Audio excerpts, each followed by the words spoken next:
ये कहानी कुछ यूं है कि एक बार एक साधु से एक सम्राट बहुत प्रभावित हो गया। वो उस साधु को अपने साथ अपने महल ले गया। कुछ महीने अपने महल में उस साधु को रखने के बाद सम्राट ने उससे एक प्रश्न पूछा। साधु ने उसका उत्तर देने के लिए उसे गांव के बाहर चलने को कहा और फिर उत्तर देने के बाद साधु महल वापस नहीं आया। वो जंगलों में चला गया और फिर कभी नहीं लौटा।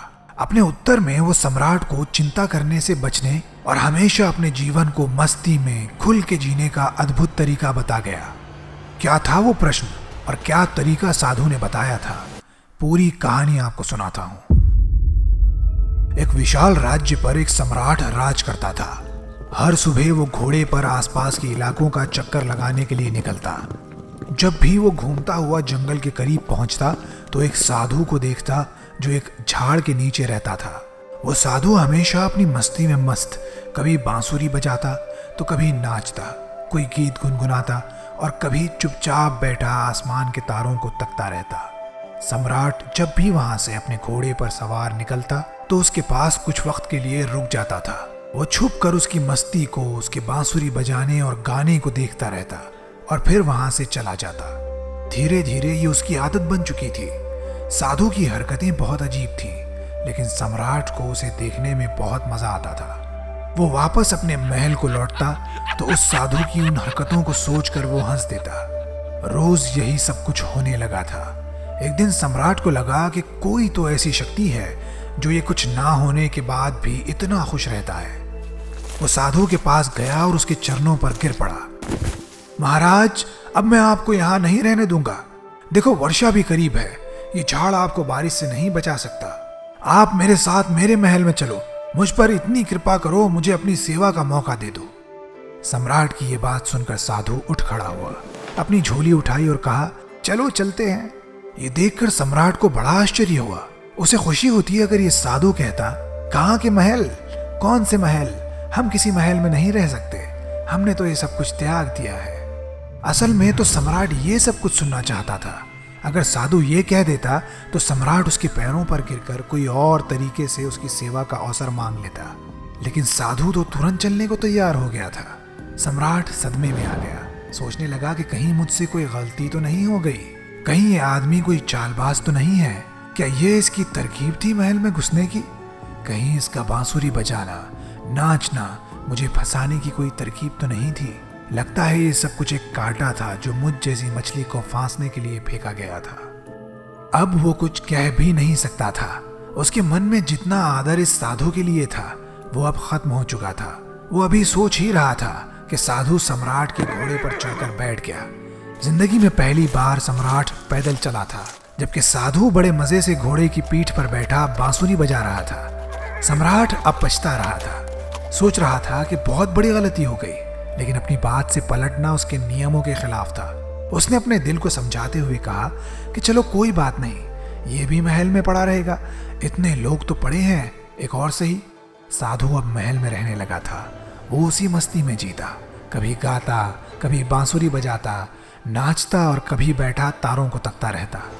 बस फर्क इतना था कि अब वो अच्छे से कपड़े पहने मखमल की गद्दी पर बैठता था। सम्राट की बेचैनी बढ़ने लगी। किसी ऐसे साधु को जिसके लिए वो सम्मान खो चुका था, अपने सामने इतना ऐशो आराम में रहते देख पाना उसके लिए मुश्किल था। वो परेशान रहने लगा था। सोचा करता था कि ये कहाँ का आदमी मैं उठा लाया हूँ, और साधु उसकी ओर देखता तक नहीं था। वो तो बस शान से जी रहा था। सम्राट को अपने साम्राज्य, धन दौलत और अपनी प्रजा की सैकड़ों चिंताएं थी, लेकिन साधु किसी एक चिंता से भी मुक्त था। 6 महीने किसी तरह उस सम्राट ने बर्दाश्त किया, लेकिन अब उसके लिए अपने मन में आने वाले प्रश्नों को दबाए रखना मुश्किल हो गया था।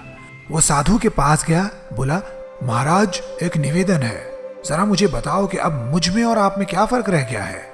आप भी ऐश में जीते हो, मैं भी। आपके भी काम करने के लिए नौकर हैं, मेरे काम भी नौकर करते हैं।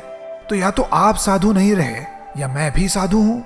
साधु बोला, फर्क जानना चाहते हो? हाँ महाराज। तुमने 6 महीने लगा दिए ये पूछने में, जबकि तुम यही बात उस वक्त भी पूछ सकते थे जब मैं तुम्हारे साथ इस महल में आने के लिए तुम्हारे घोड़े पर बैठा था। मैं देख चुका था, ये बात तुम्हारे मन में उसी वक्त उठ गई थी। अपना झोला उठाते और तुम्हारे साथ चलने को राजी होते समय ही मैंने तुम्हारा चेहरा बहुत गौर से देख लिया था।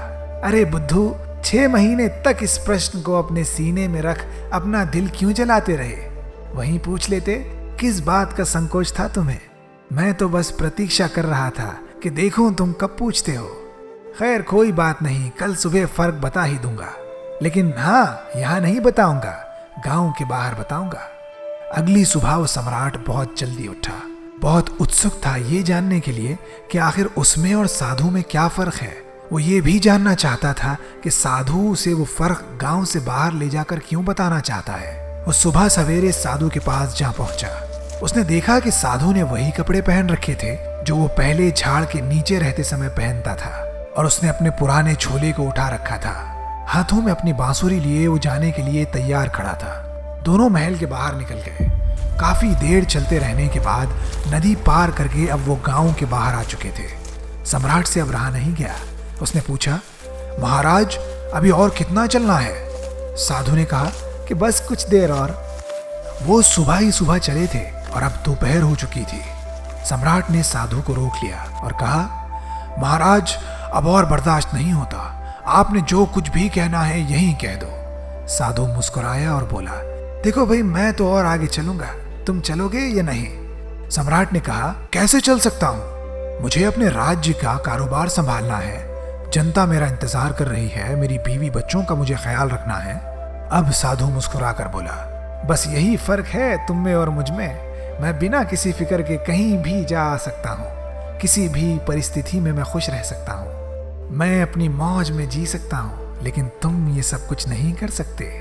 जब उस झाड़ के नीचे मेरा ठिकाना था तब भी मैं मस्ती में रहता था, जब तुमने मुझे अपने महल में रखा तब भी मैं मस्ती से रहा, और कहीं और चला जाऊंगा तब भी ऐसे ही मस्ती और खुशी के साथ मैं अपना अनमोल जीवन बिताऊंगा।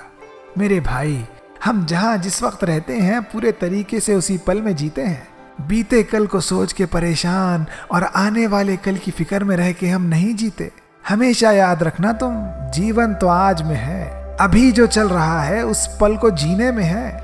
बस यही फर्क है तुझ में और मुझ में कि तुझे परिस्थितियां चलाती हैं और हम परिस्थितियों को चलाते हैं। तुम्हारा खुश रहना या दुखी रहना ये तुम्हारे आसपास के लोगों और तुम्हारे आसपास होने वाली घटनाओं पर निर्भर करता है। अब सम्राट सकते में उस साधु का चेहरा देख रहा था। सोच रहा था कि अरे, मैंने गलती कर दी, इतने अद्भुत आदमी को गंवा दिया।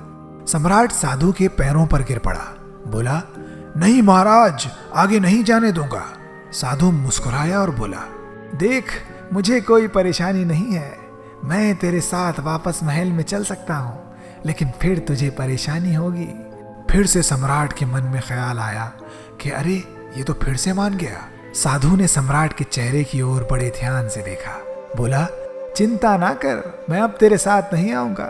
हमारा क्या, हम तो सन्यासी हैं, हमारे लिए महल और जंगल एक हैं। मेरी बांसुरी तो बजती रहेगी, चाहे किसी महल में बजे या किसी जंगल में। साधु चल पड़ा और सम्राट उसे जाता हुआ देखता रह गया। आप जरा अपने आप पर विचार करो। आपको आपकी परिस्थितियां चला रही हैं। आप सोचते हो कि पैसा आएगा तो खुश रहूंगा, उस लड़की से शादी हो गई तब खुश रह पाऊंगा। ये सारी परिस्थितियों में आपने खुद को बांध लिया है और इस वजह से आप खुश नहीं रह पाते। अपने आप को इन सब से आजाद करो, खुल के जियो, खुशियों के साथ जियो। और अगर मुझ जैसे रिकॉर्ड करना सीखना चाहते हो, यूट्यूब पर वीडियोस बनाना चाहते हो, तो इस नंबर पर व्हाट्सएप मैसेज कर सकते हो। मेरी टीम आपको गाइड करेगी। नेवर क्विट से मैं इबाद आपकी एक चिंता मुक्त और बहुत सारी खुशियों से भरी हुई जिंदगी की दुआ करता हूँ। Thank you for watching.